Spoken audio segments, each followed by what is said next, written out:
अज्ञात इसमाने दुचाकी आणून जाळली। मनमाडच्या संभाजीनगर भागातील घटना।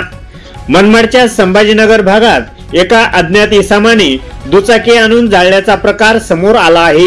दुचाकीने पेट घेतल्यानंतर परिसरातील नागरिकांनी घटनास्थळी धाव घेतली असता दुचाकी जाळणारा इसमाने पलायन केले आहे।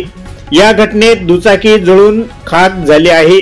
नेमकी ही दुचाकी कोणाची, ती दुचाकी जाळण्यात आली, असे अनेक प्रश्न नागरिकांना पडले असून या सर्व प्रकारचा शोध लावण्याचे मोठे आव्हान पोलिसांसमोर पडले आहे। यस9 टीव्ही न्यूज साठी शरद पवार, चिंचवे।